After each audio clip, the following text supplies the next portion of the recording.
Hello guys, I am Nikhil. In this video I be talking about the archaeology. Video को शुरू करने से पहले चैनल को सब्सक्राइब कर दीजिए अगर आपने चैनल को सब्सक्राइब नहीं किया तो। So let's start our video. So what is the archaeology?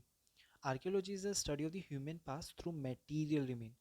जब हम मटेरियल रिमेन के बेसिस पर ह्यूमन पास्ट को रिकंस्ट्रक्ट करते हैं, so that is known as archaeology.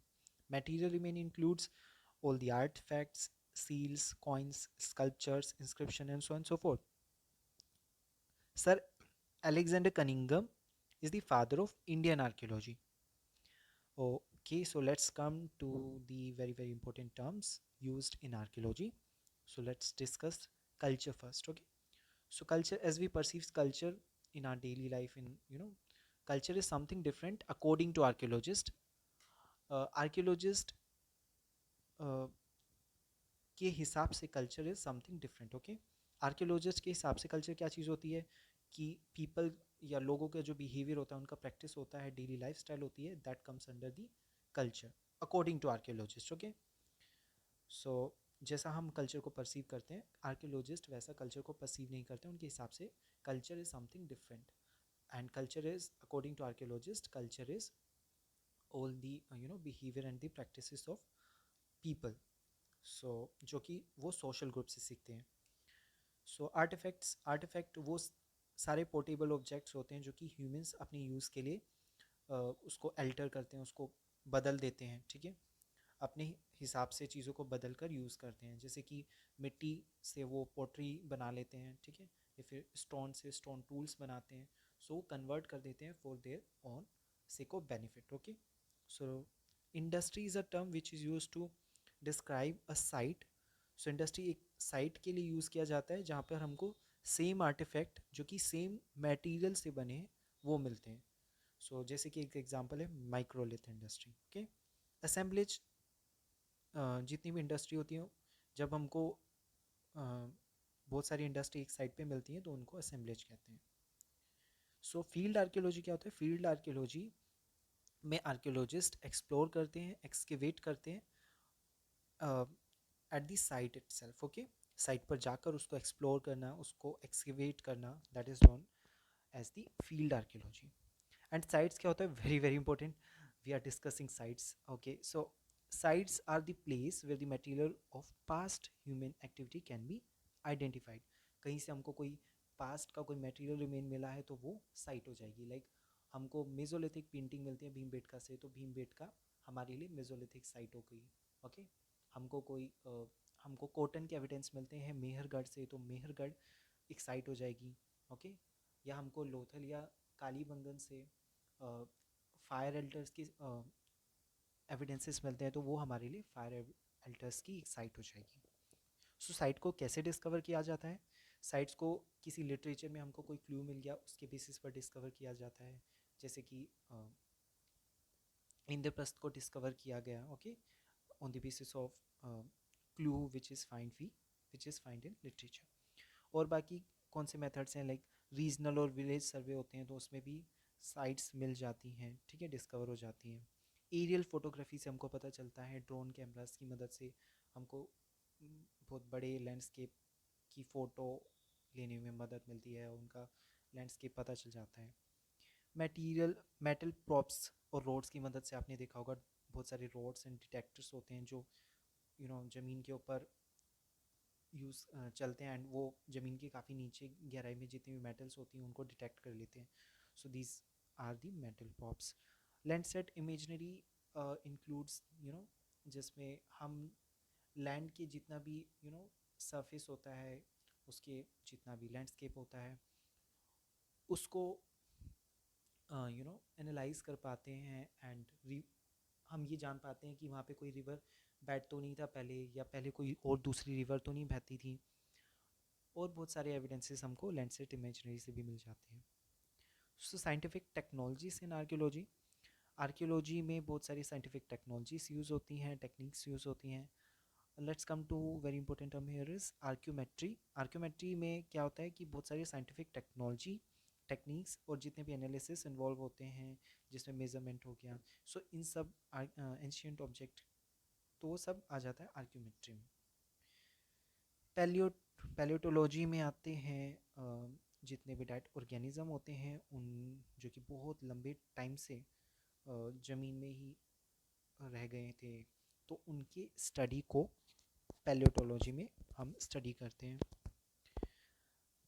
पैलियोपैथोलॉजी is a study of the diseases. जो एंशियंट टाइम में जितने भी डिसीजेस थे वो पैलियोपैथोलॉजी से हमको पता चलते हैं कि उनके कि लोगों को रैकेट्स तो नहीं था, या उनको कोई यू नो टीथ डिसीज़ तो नहीं था उनको, या वो लोग even I have heard somewhere कि लोग एंशियंट टाइम में they use some metal in in in place of their teeth. So ऐसी मतलब कितनी एडवांस थी उनकी हेल्थ की स्टडी में, वो कितना आगे थे। तो ये सब चीज़ों की भी हमको जानने में मदद मिलती है पैलियोपैथोलॉजी से।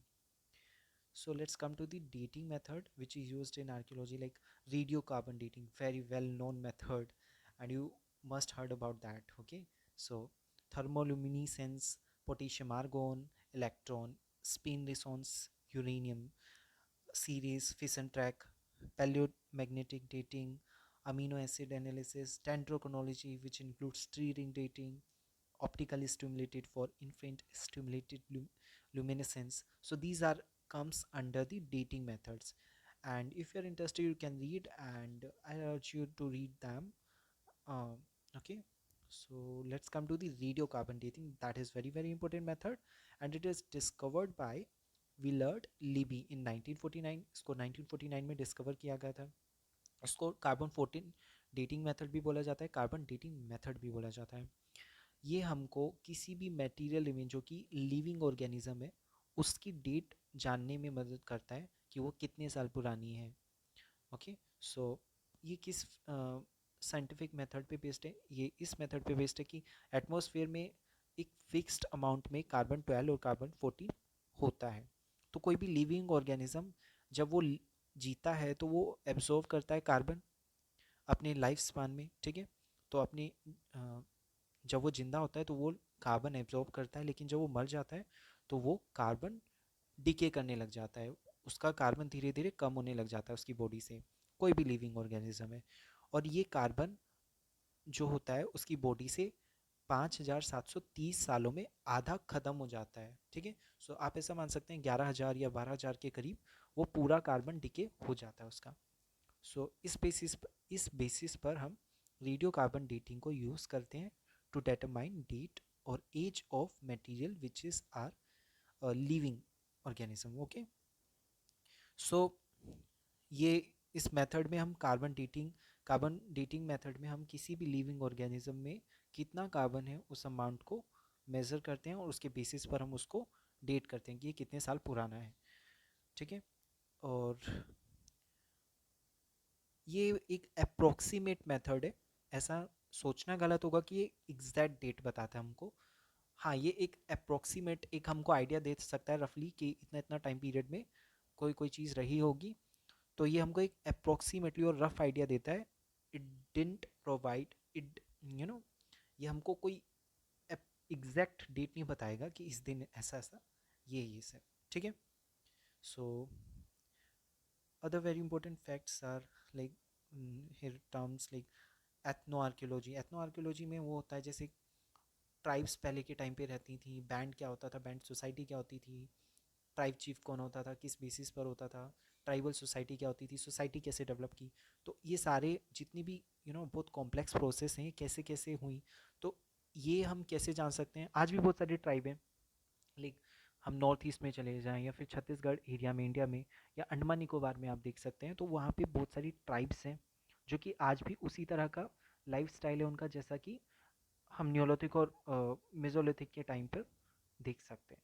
तो उनकी स्टडी करके, जो कि आज जितनी भी ये ट्राइबल एरियाज हैं इन लोगों के ऊपर स्टडी करके हम उस टाइम के एंशियंट टाइम के जितने भी लोग थे उनके ऊपर एक अजम्पशन बना सकते हैं कि हाँ ऐसा ऐसा होता होगा। So this comes under the ethno archaeology. Salvage archaeology एक इसमें क्या होता है, इसमें जितनी भी एंडेंजर्ड साइट्स होती हैं उनको प्रोटेक्ट करने के लिए कोशिश की जाती है। So that's it. I hope कि आपको वीडियो पसंद आई होगी। अगर वीडियो पसंद आई तो प्लीज़ लाइक कीजिए, अपने व्यूज़ मुझे अपने रिव्यूज़ मुझे वीडियो की कमेंट सेक्शन में बताइए, और जैसे भी आपको वीडियो लगी प्लीज़ मुझे कमेंट सेक्शन में बताइए। And thanks for watching the video and subscribe the channel. That's encourage me to make such more videos. Okay, so yeah, that's it. Thanks for watching the video.